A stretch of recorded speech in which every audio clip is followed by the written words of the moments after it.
欢迎来到热点新闻频道，请订阅并关注以获取最新资讯。吴磊午睡到凌晨2点，一个人骑摩托车去看日出，却被大货车拉回家。何炅如此形容吴磊：像男人一样成熟，像少年一样纯粹。他像男人一样在工作，又像少年一样在生活。有些网友认为何炅言过其实或是过于美化，但看了吴磊的日常生活，就知道何炅形容的有多么贴切。25岁的吴磊可能正是长身体的时候，一个午觉睡到了凌晨2点。作为时尚弄潮儿的他，立刻向 DeepSeek 求助。DeepSeek 给出了爬山看日出的建议。吴磊是个行动派，立刻拿出移动摄影机充电，还利用充电时间吃了2桶拉面补充体力。那一刻，他眼神坚定中透着憧憬。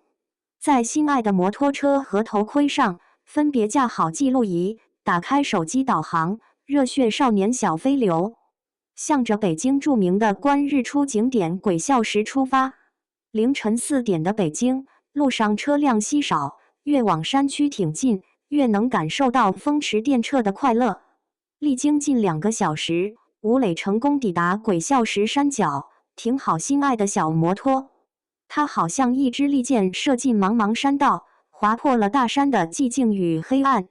到底是少年心性，勇士吴磊也会觉得黑暗令人恐惧。幸好路上遇到了同样爬山看日出的一对情侣，他悻悻地跟在这对情侣后面，在狗粮和恐惧之间，他的选择不言而喻。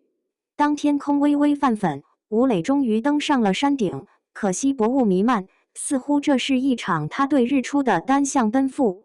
旁边的热心大爷发现了他的踌躇，主动出言安慰：“放心吧，肯定看得到。”大爷那么热情，大爷怎么会骗人呢？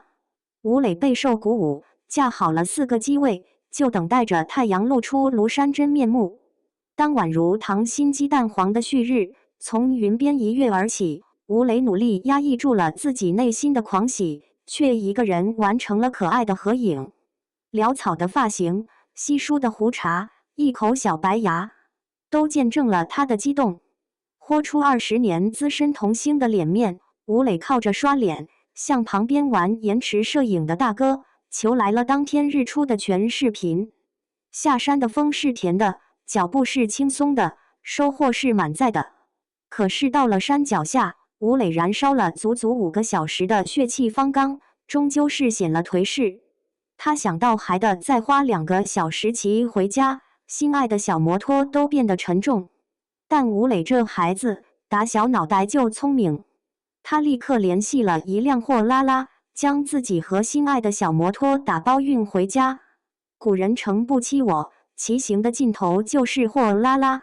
反复叮嘱司机大哥，将价格高达几十万的小摩托五花大绑。就在吴磊以为自己也要被锁进后车厢时，司机大哥拍了一下他的肩膀，用眼神示意：“上车吧，飞流，梅长苏宗主让我来接你了。”回家的途中，司机大哥默默无语。吴磊不时看望窗外的树、鸟、指示牌，他还给自己找了一首特别应景的背景音乐。生活是一团麻，总有那解不开的小疙瘩。